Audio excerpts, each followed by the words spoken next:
ನನಗೆ ಬೆಳಗಿನ ಹೊತ್ತು ನಿದ್ದೆ ಮಾಡಲು ಇಷ್ಟ. ಹಾಗಾಗಿ ರಾತ್ರಿಯ ಹೊತ್ತು ಭೇಟಿಯಾಗಿದೆ ಬಗ್ಗೆ ಮಕ್ಕಳನ್ನ ಎಜುಕೇಟ್ ಮಾಡ್ತಾ ಇದ್ದಾರೆ.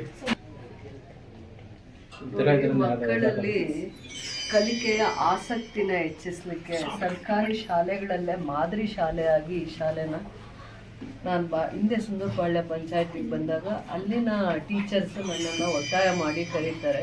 ಬಟ್ ಈ ಜಾಗದಲ್ಲಿ ಆ ಟೀಚರ್ಸ್ ಕೆಲವೊಂದು ಆಸಕ್ತಿಯಿಂದ ಮಾಡಿರುವಂಥದ್ದು ಬಹಳ ಹೆಮ್ಮೆಯ ವಿಚಾರ. ಇದು ಮಕ್ಕಳ ಬಗ್ಗೆ ಎಷ್ಟು ಅವರಿಗೆ ಕಳಕಳಿಗೆ ಅನ್ನೋವಂಥದ್ದು ತೋರಿಸುತ್ತೆ.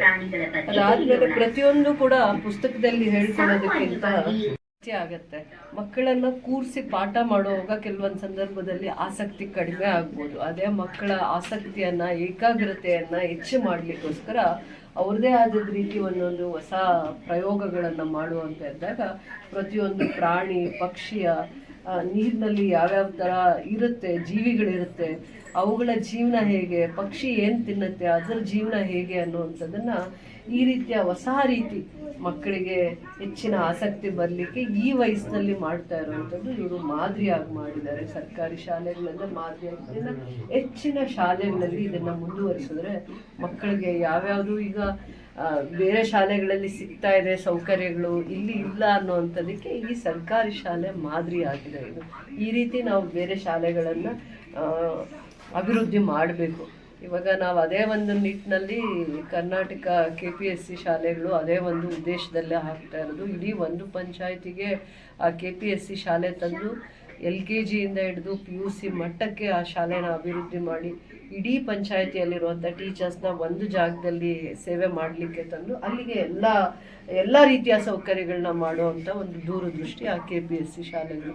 KV ಸ್ಕೂಲ್ಸಲ್ಲಿ ಯಾಕೆ ಹಿಂದೆ ಸರ್ಕಾರಿ ಶಾಲೆ ಇದ್ದಾಗ ಸೇರಿಸ್ತಾ ಇದ್ರು KV ಸ್ಕೂಲಲ್ಲಿ ಅಂದರೆ ಅಲ್ಲಿ ಯಾವುದೇ ಸರ್ಕಾರಿ ಶಾಲೆ central government, state government, police, ಆರ್ಮಿಯಲ್ಲಿ ಕೆಲಸ ಮಾಡಿರಲಿ ಅಥವಾ ಅಲ್ಲಿ ರೈಲ್ವೇಸಲ್ಲಿ D ಗ್ರೂಪಲ್ಲಿ ಕೆಲಸ ಮಾಡಲಿ ಅವರಿಗೆ ಅಲ್ಲಿ ಫ್ರೀ ಅಡ್ಮಿಷನ್ಸ ಮಾಡ್ತಾಯಿದ್ರು. ಅಂದರೆ ಯಾವುದೇ ಮೇಲ್ವರ್ಗದ ಅಧಿಕಾರಿ ಮಕ್ಕಳು ಮತ್ತು ಅಲ್ಲೇ ಕೆಲಸ ಮಾಡೋ ಕೆಳವರ್ಗದ ಮಕ್ಕಳು ಒಂದೇ ವಾತಾವರಣದಲ್ಲಿ ಬೆಳಿಬೇಕು ಅಂತಂದ್ಬಿಟ್ಟು KV ಸ್ಕೂಲ್ಸ್ ಅಂತ ಇರ್ತಿತ್ತು. ಆವಾಗ ಪ್ರತಿಯೊಬ್ಬರಿಗೂ 5 ರಿಂದ 10 ಕೋಟಾ ಇರ್ತಾಯಿತ್ತು. ಅದನ್ನು ಹಠ ಮಾಡಿ ತಗೋತಾ ಇದ್ರು.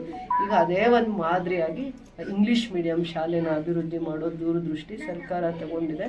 ನಮ್ಮ ಕ್ಷೇತ್ರದಲ್ಲೂ ಕೂಡ ಒಂದು 5 KPSC ಶಾಲೆಗಳು 2 ನಗರ ಭಾಗದಲ್ಲಿ 3 ಗ್ರಾಮೀಣ ಭಾಗದಲ್ಲಿ ಸೆಲೆಕ್ಟ್ ಆಗಿದೆ. ಇದೇ ರೀತಿ ವಿಶೇಷವಾಗಿ ಇದೇ ರೀತಿಯ ಒಂದು ದೂರದೃಷ್ಟಿಯಿಂದ ಅದು ಪರಿಕಲ್ಪನೆ ಮಾಡಿದ್ದಾರೆ.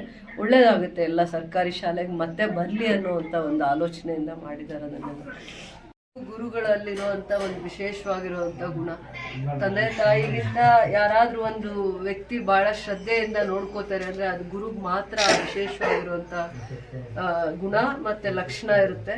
ನೋಡಿ, ತನ್ನದಲ್ಲದ ಮಕ್ಕಳಿಗೆ ವಿದ್ಯಾದಾನ ಮಾಡೋದ್ರ ಜೊತೆಯಲ್ಲಿ ಅವ್ರಿಗೆ ಹೊಸ ಹೊಸ ಪ್ರಯೋಗಗಳನ್ನು ಮಾಡಿ ಆಸಕ್ತಿ ಬರೋಂಗೆ ಮುಂದಿನ ಪ್ರಜೆನ ಯಾವ ರೀತಿ ಬೆಳೆಸಬೇಕು ಅನ್ನುವಂಥ ದೂರದೃಷ್ಟಿ ಇವ್ರಿಗಿದೆ.